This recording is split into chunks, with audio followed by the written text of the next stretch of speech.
Oh shit. Oh my God. My brain just is like, you don't know anything about books. I don't like describing it or thinking about it. It makes, oh God, I can't.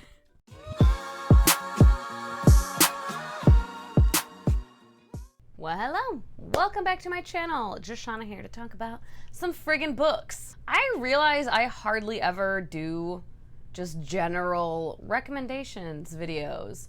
I don't know why. I just don't. I don't know if it's like I have imposter syndrome where I'm like, I don't know. Or like that thing where someone's like, recommend me books with these things. And you're just like, I forgot every single book I've ever read. What? I don't read. Who are you? What are you talking about?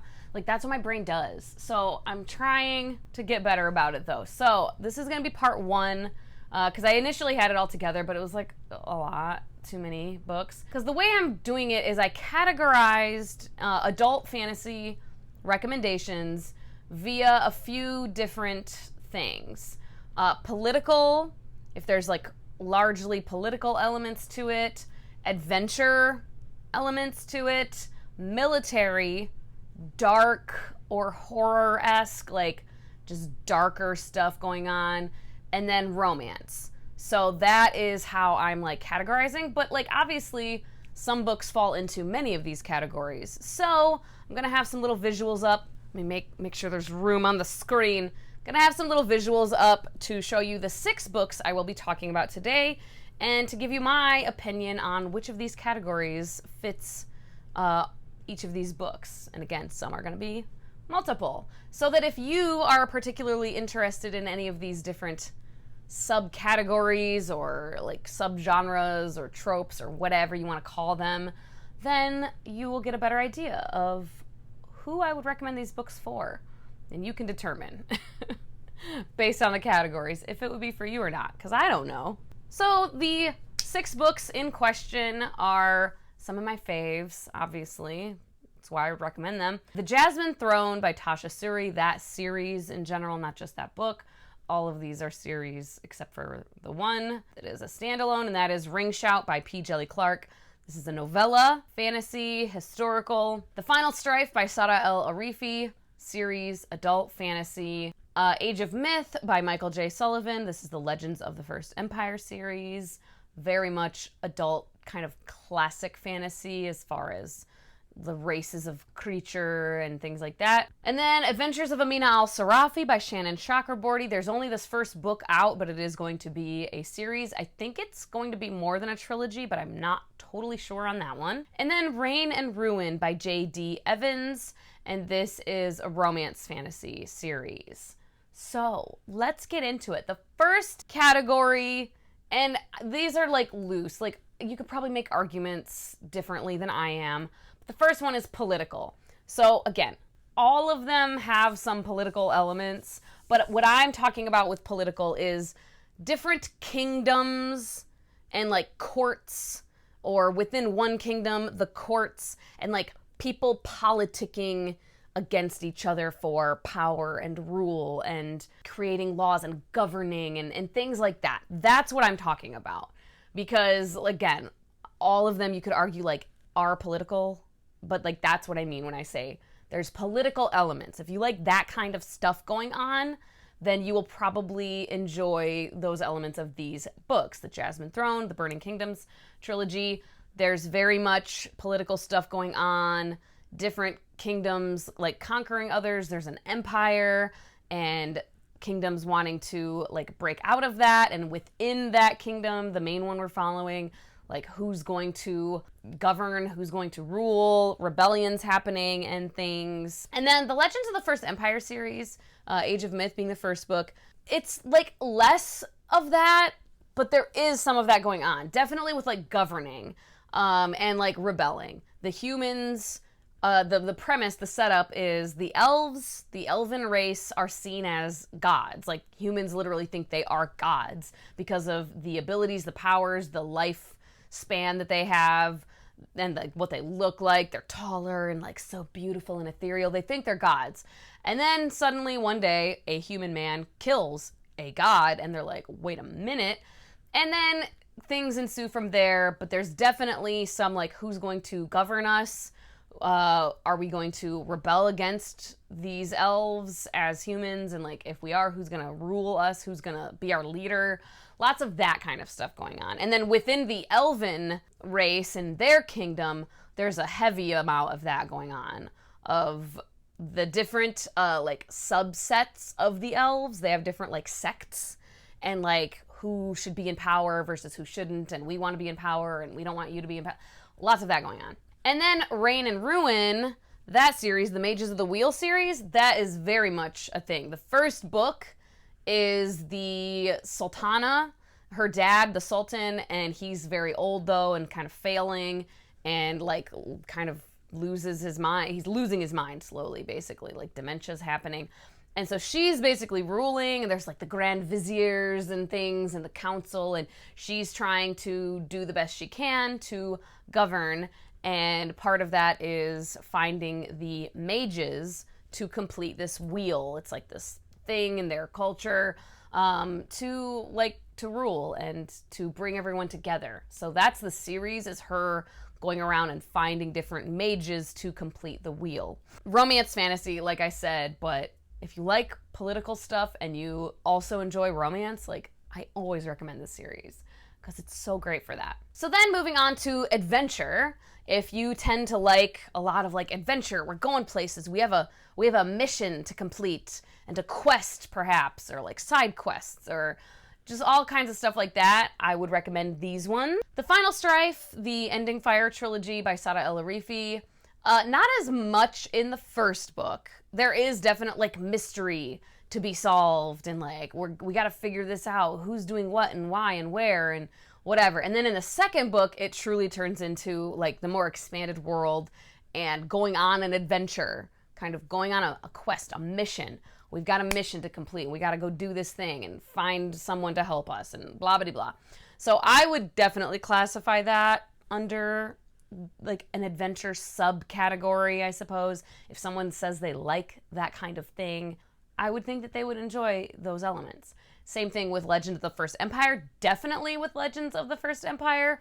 There are so many adventure quests we go on, like in every single book, I think. Not, well, even in the first one. The first one, it's like a more localized little like mission we have to go on, but then it starts expanding and we're like crossing seas, and then we're like battle planning and stuff like that, and then we're going on crazy adventures. Like, I don't want to spoil anything, but very much adventures. Very much. If you like a quest, you would like that element of that series. I would think you would like that series. And again, with Adventures of Amina al-Sarafi, there's only the one book, but it's like swashbuckling pirate queen later on in her years, decade or so after she finished doing all the piratey things, but now she's getting pulled back into the game and has to go get her crew together and go on another mission. One last mission, perhaps, but also perhaps not. And just tons of adventure. Like, for sure, if someone says they like adventure fantasy, I would think you'd probably enjoy this. And then military. So this one I almost also said the Legends of the First Empire series, because there are, especially like one book in particular, Age of War, very much has that, but like the series as a whole doesn't have a crap ton. What I'm talking about is like, we are seeing military battles. We are on the field seeing the battle happen, and we are seeing military strategizing. We are in council meetings where people are planning battles, and then we are seeing the battles happening. So definitely the Burning Kingdoms trilogy has that, again, more so in the second book. The first book doesn't really have a lot of that at all. The second book does, though, for sure. And I imagine the third book will also once it comes out. And then, like I said, Legends of the First Empire, like Age of War, 100% has that. And some of the other books have it like a little bit. So I would almost like also put the military category on that one. And then like Reign and Ruin, it's more political. Like we're in council meetings and stuff, but there so far isn't like any real battle, like war battle happening. There's like fights. We see some fights. We see some battle, but it's not like the biggest thing. And like in Ring Shout, we see fighting for sure. We have like mercenaries basically, but it's not in a like military setting. And Adventures of Amin al-Sarafi is definitely not. And same thing with The Final Strife. No. Maybe in the third book with The Final Strife I could see, but not in the first two. And then dark / horror, just stuff that's like more serious, or scenes that are like, oh shit, oh my god, that are pretty like maybe would make people squeamish, I would say. The Burning Kingdoms trilogy so far definitely does. The first book, like Elle didn't want to finish it. She, I think, wasn't like loving it necessarily, but also there's like plant magic, but also like a plant magic disease that like plants growing out of people. So kind of like body horror, I would say, elements, and that just continues. And it's a pretty like darker series. The vibes aren't like fun, yay, ever. It's pretty serious, I would say, and like somber. And then yeah, some body horror stuff happening for sure. And then The Final Strife, the Ending Fire trilogy, has some of that too. So the magic system, it's like blood magic, and they use their own blood to draw runes, is the premise of it, is the setup of the blood. The people who can. There's different like castes of people depending on their blood color, and people of this certain blood color can use their blood to draw runes to like make objects move, essentially, and to like put locks on things and whatever. And the way they do this, I don't like describing it or thinking about it. It makes my wrists itch. Oh, so skip ahead. I'll put a timestamp if you also don't like needles and things. I don't mind needles, but this, they take like an inkwell basically, but it's a blood well that they get it made, and it's like a thing that stays on their arm all the time that goes into their vein, and they can pull, like, there's a little vial so they can like, oh, get more blood out. And then they have a stylus that they use to like dip into the blood well to then like write these runes. So they just have this on them all the time. Oh god. And then in the second book, you learn more about a different way that some people use it, and they, oh god, I can't. Oh, I hate it. Oh, it makes my hands shake. They take an orb with the runes on it, and they just permanently put it in a wound in their palms to then like move this around and like stamp it. Oh god, I hate it. And then in the second book, there is a scene of someone doing like a self-mutilation thing that I had to put the book down for a second. I was like, oh my god, like, oh my god. It was like, I'm not just like blood, just seeing blood doesn't make me like, oh, feel faint. Like, I'm not squeamish with blood in and of itself really, or even like wounds. Like, I can see a wound and be like, oh, gross. But it doesn't make me like, oh god, right? And like needles, I can get like injections and shots and whatever, IVs, and like, I don't love it, but I'm fine with it. It doesn't make me like want to pass out or anything. But this scene, and especially reading about stuff, usually body horror type stuff, I'm kind of just like, oh, grody, but like whatever. But this scene was grotesque. It was grotesque. My god. And then Ring Shout is historical horror fantasy. Body horror for sure. The premise is that it's back in like 1915, around there, and members of the Ku Klux Klan in our historical times, obviously they have a lot of hate in their hearts, and they can become literal like demons with too much hate. Like, the more hate they're gathering, they eventually become, I think they're called Ku Kluxes. So you can be like a Ku Klux Klan member, but then with like too much hate and whatever, you turn into a Ku Klux, like a literal demon monster from hell. And our main characters are like hunters of these creatures. And then there's a character, an evil character, who has just mouths all over his body. Just like weird little like chompy mouths just built into his body everywhere, just covering him. So stuff like that. And it's obviously horror-esque, and I mean, it's horror, it's fantasy horror.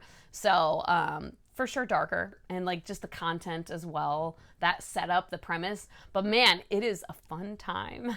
The main characters that are these like Ku Klux hunters are badasses and so fun. Okay, and then the last category is romance, because some of these do have a romance element. I mean, most of them have at least a romance element, but the two that I would say like focus more on it and where it's like a bigger part of the story are the Jasmine Throne, the Burning Kingdoms trilogy. We have 3 main female characters that we're following, and 2 of them kind of have a budding thing going. And definitely in the second book, it's like a large part of the story, a large focus. It's not the only focus by any means. I wouldn't call this like a romance fantasy, but the romance does play a large part in the plot, in like what our characters are doing and why and their motivations and things. So that's why I categorize that one under like, if you do like a pretty strong romantic element, then you would probably like that about that. And like the Final Strife, that series also has 3 female main characters that we follow, and 2 of them do have a romance going, but I just don't feel like it's the main point of anything. Maybe in the 3rd book it will be more so, but it plays a part. It plays a part for sure. But I don't know, I just don't feel, my experience with it isn't that is at all a focal point. It's kind of just like there, and I don't mind it, but it's not a bigger thing, I guess. And then same thing in Legends of the First Empire, there are romances that happen throughout. We have pairings, there's like multiple main characters we follow, and so there's multiple couplings we see and whatnot, and like a few times like tugging at your heartstrings with the romance. But the romantic elements of the story are very much not the point. They're not the main point of anything. Tugs at your heartstrings a few times, but it's not like moving the plot along, I wouldn't say ever. Certainly not in Ring Shout. I think there might be a couple in that as well, if I remember correctly, but like I might be not even remembering it correctly.